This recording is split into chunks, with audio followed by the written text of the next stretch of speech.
Z Flip 4 has a serious problem, maybe even the Z Flip 5, and it's called the Motorola RAZR Plus.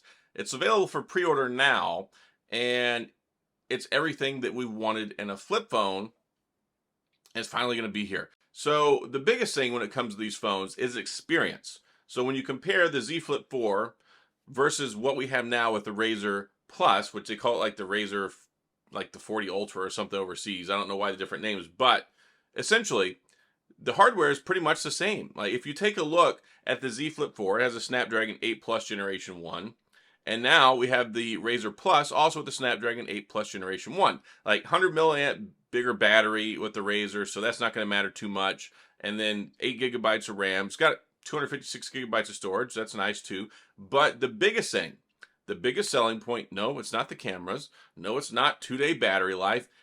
It's the experience. And that experience is the front screen. So the front screen on the Z Flip 4, very uninspiring. And basically, it just pops up. You have a couple little things you can interact with. But by and large, it's mostly useless. It's cool because you get a text message, you get a notification. You can't reply. You can't just like type and reply to a message. And that's what got me with the RAZR 5G.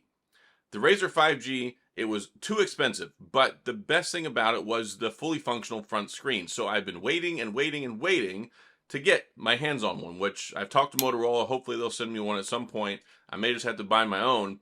But when it comes to the experience, it's what we've wanted, which is a fully functional, better front screen. So if you see in the images here, with the RAZR Plus, it takes up the entire front part of the phone, and you can use it for everything. You can play games, you can type messages, you can watch YouTube. I mean, watch your Netflix. I mean, you do whatever you want on there. And that's the best part, because when you take a look at the flip phones, the first part was selling us this.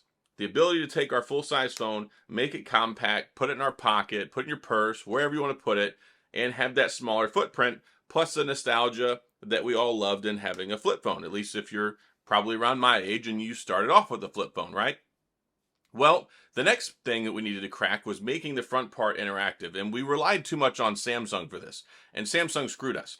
They basically just kept redoing the same thing, and we thought we were going to get a little bit better experience once they gave us this screen, but they didn't.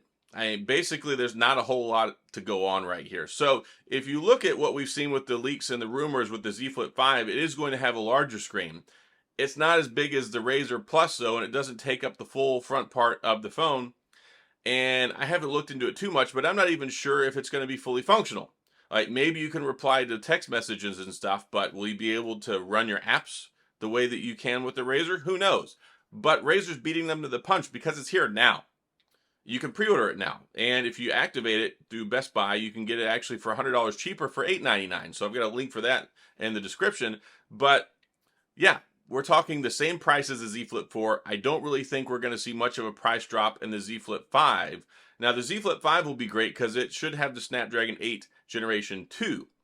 Better in battery life, better in power, better in heat management. And those were important things that kind of got tackled with the Z Flip 4, but not as good as the Snapdragon 8 Generation 2. So I'm curious to see how Motorola handles that. I hope that it's good. They've got the 8 Plus Generation 1 and quite a few different other devices as well. It's a very good chip. It's not the 8 Generation 1 that we had last year. So Motorola is going all in on giving you the best experience possible with the flip phone and opening up and allowing you to do anything you want on that front screen. If the Z Flip 5 shows up and it can't do that, it's going to be a serious problem for them, because then you got to wait a whole nother year for them to put a phone out. And maybe they didn't know Motorola was coming out of left field with this, but I'm glad. There was the Motorola phone that came out last year, the RAZR 2 or whatever. It only came out in China. I didn't buy one. I didn't get my hands on one because I was waiting to get one I knew would work in the US, but I had hope that Motorola was still working on a solution for the United States market. And in fact, they have, and you can get it. I think it is going to be available on the 23rd. And there's a lot of tech reviewers that have it now. You can watch some videos and stuff. The full review is probably embargoed, but straight up, it's a problem for Samsung, but it's a good problem for the market, because that means it's going to drive innovation. And I think that probably this phone will do a lot better job than the original RAZR, because when there was some competition, Samsung just chopped the price off of theirs, dropped it to $9.99, and they had a newer phone, and then the Motorola RAZR 5G was kind of hanging out in the wind. But still, that phone is still a very enjoyable experience. So what we get with the RAZR Plus coming out, I'm really excited about it. Hopefully it opens up some more avenues in the market for other phones to follow suit. Like I've got the Oppo Find N2 Flip. I really like what they've done with their front screen, but it's still not, you can't do much more than you can with the Z Flip. So the RAZR Plus is where I think it's going to be at. I think it's going to set the standard. And from what I'm seeing, it looks like it's going to be probably a better experience than the Z Flip. And that's the key, the experience. Because if you can't do all that stuff with the front, do you really want to pay $1,000 just so you can open and close your phone? Most people really don't want to do that. I don't see a lot of people that are just like, oh, let me go spend $1,000 so I get a phone that opens and closes. There's a lot of other alternatives that you can get that are better phones for $500, $600, $700. So that's where it comes in. Motorola sees the writing on the wall and sees what needs to be done, and they address that with the RAZR Plus. And then they've got a cheaper version coming out later. I think it's a couple months down the road that doesn't have that fully immersive screen and stuff, but will have a reduced price and a meaningfully lower price, at least from what we're hearing. So I'm excited about this. I can't wait to get my hands on one. I went to the store the other day hoping I could find a demo model, but just the fact that we're going to get the modern technology in there. Yes, I know it's not the Snapdragon 8 Generation 2. I really wish it was, because I think that it would go the distance a lot better. Because the other part, so there's three things.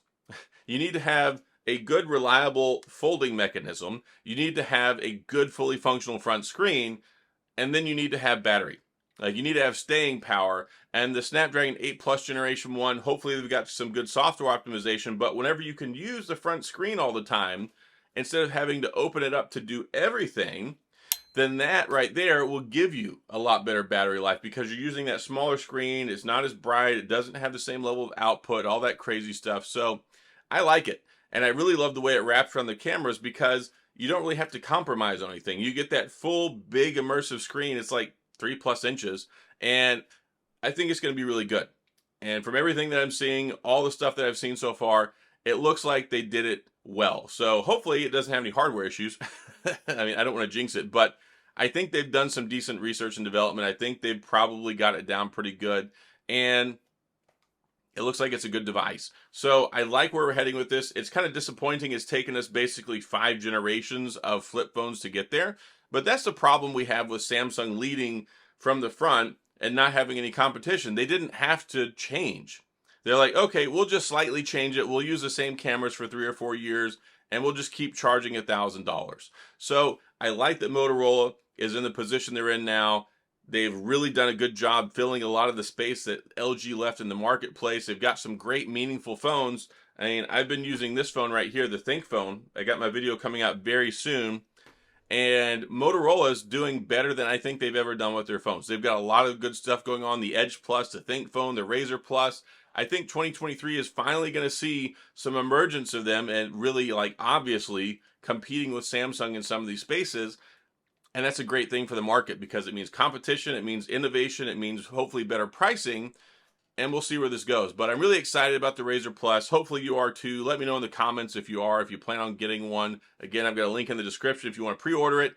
And that's all I got. I'm going to wrap this one up. So that's all I've got. If you have any questions or comments, and please, let's discuss it. If you enjoyed the video, if you like this stuff, then please hit the like and the subscribe button and the little notification bell if you want updates when new videos come out. And as always, thanks for being here. I appreciate you watching, and I'll see you guys next time.